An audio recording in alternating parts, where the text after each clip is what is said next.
Okay, here's your first uh, video from Failed Haiku. I'm Mike Rehling. I'm your failed editor. And I have failed dozens and dozens of times. Failed Haiku is a journal, an online journal of English senryu from all over the world. And we will include other translations and things if you include them, but primarily we're looking for at least the English translation. Don't worry if your translation from your first language is slightly longer than 17 syllables. It won't bother me at all. The reason I started Failed Haiku was not because I didn't think there was anyone out there doing it. There was. Prune Juice Journal, which was founded by Alexis Rotilla, has had many editors, including Terry French, my friend Terry, Steve Hodge, and Brent Goodman, who's the current editor, was doing a fantastic job.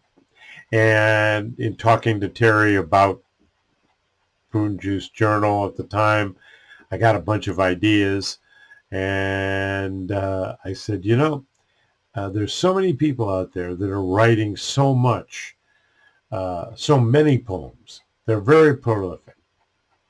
And there are so many poems that have been written that were published years ago in other journals, in other places, and many times not even identified as senryu. They were in haiku journals. And so I said, well, we'll do something on a monthly basis. Actually started with weekly, if you can even imagine that, but monthly basis. And I started out and it was like 60 pages. And I thought, well, that's pretty good. That's pretty good. That's a lot. And it suddenly grew. It's been almost as much as 200 pages. Usually averages around 150 to 170 now. A lot of haiku, a lot of senryu, pardon me. And some great poets from all over the world. And that's the other thing I wanted. I wanted an international representation. Print journals, by their very nature, tend to be localized because the postage to send something from the United States to India or India to the United States, difficult. You can put things on Amazon, you can go back and forth, but there's a lot of effort that has to be put into it. So I decided that, well, let's do it monthly. As I saw it start to grow, I thought, well, let's just let this thing go as far as it can. I include a previously published work, not just on Twitter or Facebook, but they can be in regular haiku journals all over, Modern Haiku, Acorn, wherever. I always wondered about why people restrict it. And I guess I understand in the old world of print why that mattered. You wanted it to be original. You wanted people to be paying for an original poem that they'd never seen before. But in the era of the internet and the spirit of being international, because a poem by George Sweet has been published 3 or 4 times in the U.S. and Canada, doesn't mean anybody in Africa or Europe or Australia or New Zealand had ever seen it. And if they did, it might be briefly. It might be in a library, in an anthology or something. And so I thought about that, and I thought, well, there's no problem with me sending me previously published work. In fact, I've jokingly, but people have actually taken me seriously, I said, Prune Juice Journal, you can have it published in Prune Juice, 1 issue, and then you can, after it's been submitted to there and published, feel free to send it to Failed Haiku.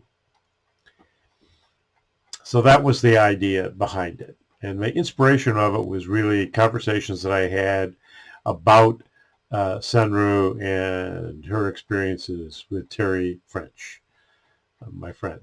So that was the inspiration of it. Why the name? People say, why did you call it Failed Haiku? That's a stupid joke of mine. That's all it is. By the way, I always laugh at them. They say, prune juice journal. Well, what did you think prune juice meant? Was that meant to be some spiritual thing? No, it's a joke Alexis Rotilla had. And a wonderful one. So Failed Haiku occurred in something about 12 and a half years ago at an HNA conference. I heard Alan Pizzarelli speak about senryu. And afterwards, there were a few people outside. I wasn't even in the group. I was just standing around outside looking at my program. I wander around a lot at HNA, go from group to group and presentation to presentation. And they were talking about senryu and talking about what Alan had said. And they said, well, Mike, what do you think a senryu is? And I said, it's just a failed haiku is all. It's a joke, guys. It's a joke. Maybe not a good one, but it is. There's another reason why I chose that name. And it's a homage, if you will, to modern haiku. Stole the best name you can have out there. In the world of the internet, if you Google haiku, you get a million things. If you Google senryu, you get 100,000 things. And so anything that has the name haiku in it, strangely enough, gets a lot more representation. And so I thought, well, this will be cool. And all in all, it's worked. There are over 6,000 downloads every single month of Failed Haiku. And that is not the end of the download. Since it is a PDF, and I'll tell you why I chose that in a second. Since it's a PDF, I encourage people to post it on their site where it can be downloaded, or email it to their friends, or whatever. So I have no idea what the real circulation is. But I can tell you worldwide, it's at least 6,000 every single month. That's pretty phenomenal for a goofy journal done by a guy in Presque Isle, Michigan, in the middle of nowhere. So I thought that was cool. That was one of the reasons why I did it. It's just a silly joke. That's all.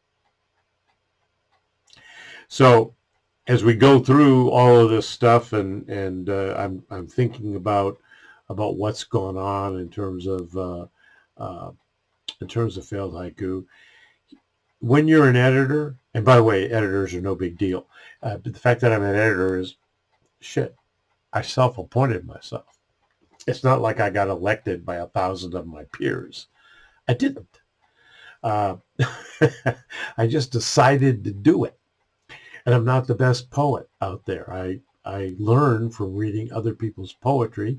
So this is a trick to get really good poets. And I've got a lot of good ones that I really value, sending me their work so that they can teach me some of the tricks of the trade and some of the ways they handle words and delicate subject matter. It's just astounding to me.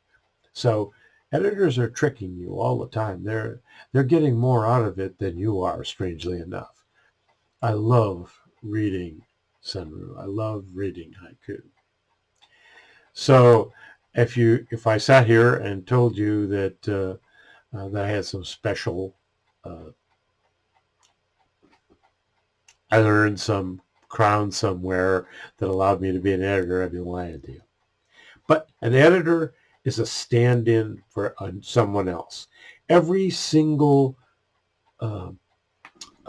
journal, whether it's print or online or whatever, podcasts, one of the things that an editor has to do is decide what their audience is.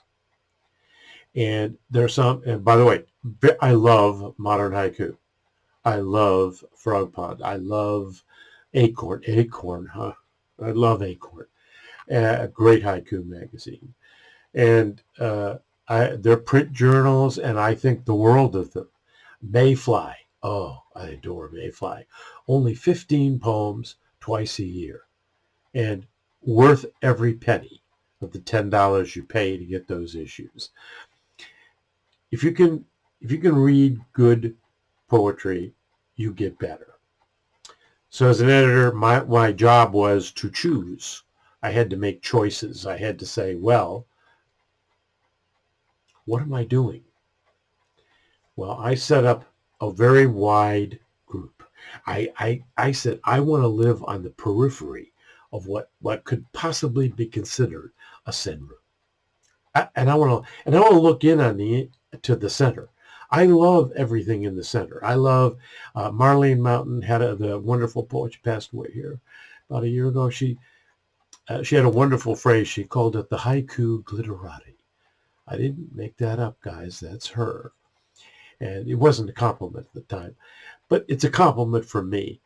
There are people in the center of the haiku senryu world who write about it, analyze it, think about it, do all kinds of things, try and figure it out, go back to Basho, go back to 500 years before Basho, and try and figure things out. And I love all those people. And I love reading what they have to say. But they're the haiku glitterati. They're in the center. I urge you to read everything they write. Paul Miller is one of my favorites. He's the current editor of Modern Haiku. The past editor of Modern Haiku, rumor has it they threw him out. It was Charles Trumbull. No, they didn't throw him out. He left. But I read the articles that they write. I read the things that they have to say. But I also have found some tremendous inspiration in people who I've known who gave me an idea of what else was available. Roberta Beery is one. She's in Ireland now, but she's an American, and she's written some of the most wonderful poetry. But she's one of those daring people that she walks off the edge, and somehow, as she goes off the plank, she never goes into the water. She just takes you with her. A tremendous poet. Alexis Rotella. Alexis has a way of finding topics and just exploding them in a whole new way. And she can move literally from the ridiculous to the sublime. She can make you laugh. She can make you cry. She can tell you about her life. You feel a good poet actually is giving you a journal of their life. They're telling you about the things and experiences that they've had and that they're having. And so they're really great. Terry French, I've mentioned, phenomenal. Terry writes in another language for the rest of us. Okay, it's English, but it's just a different way of approaching it. And my current teacher, Michelle Root Bernstein, she runs a haiku class at Evergreen Haiku at Michigan State University on Saturdays. Look it up. If you're in the area, you want to stop by. Just a small group of people who sit down, and she's a wonderful teacher. She's taught me a great deal. And so these are my inspirations.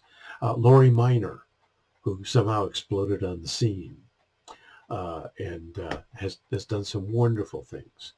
Shaloka Shankar. Kala Ramesh, my friend. I've known her for decades, and absolutely astounding poet and an ambassador of haiku and senryu. By the way, you'll notice something about my inspirations. Most of them are women. I have said it often now privately to people and in small groups, but I'll say it publicly, and I have no fear. I would not be writing haiku or senryu myself if it wasn't for the women of haiku and senryu. They frankly, they were the ones who put up with my nonsense, brought me along, taught me things, were patient with me. And I've been doing this. I started writing in the 60s. I was really horrible. In the late 80s, I started to figure it out a little bit. And by the 90s, when the internet began to come in, there was CompuServe and there was prodigy. People began to talk, and so you could talk across boundaries and long distances. And guess what? That's where I met people, and they had a powerful influence on me. And today, I will tell you in Failed Haiku that almost every single issue, I can't think of one, this isn't true, 2/3 of the poems that are published are written by women. And by the way, Modern Haiku was actually founded by a woman. Too bad they haven't had a woman editor since, eh? Just a thought. Thoughtbound has had several fine women who were editors. So I don't know. Maybe I got that across genes someplace, but I bow to the women of haiku because they were the ones who took me in. But I like to sit on that big periphery.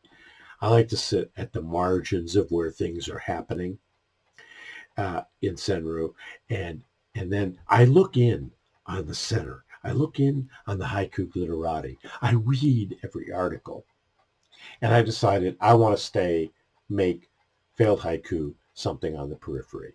And so I tell people I've said this right from the beginning. If you read something you don't like and you say, I don't think that's a senryu, I don't think that's proper, I'm fine with that. It's a valid criticism, probably. Then move on to the next page and you'll find some wonderful and sometimes tremendously traditional and tremendously powerful senryu. Just move on to the next one. And by the way, if you're an editor and 10 or 15% of your poems, when people read them that you've published, poems of others that you've published, if 10 or 15% of them just don't ring a bell with me at all, and I say, what the hell was Charles Trumbull thinking? That's normal. That's the way it is, folks. And you're going to find a third of them, maybe as much as a third, 25 to 30%, that you say, wow, those are really cool. And you'll find others who say, well, yeah, that's acceptable. But that 10 to 15%'s got to be there. Otherwise, you're not expanded enough. You haven't pulled the envelope enough. By the way, Mayfly has 15 poems in it. Oh, yes, you'll find one that breaks every freaking rule in every issue, strangely enough. They keep the margins pretty well there, and that's why I appreciate it so much. And I learned a lot, and that's I just wanted it to be a big tent. The other thing is I don't care about grammar.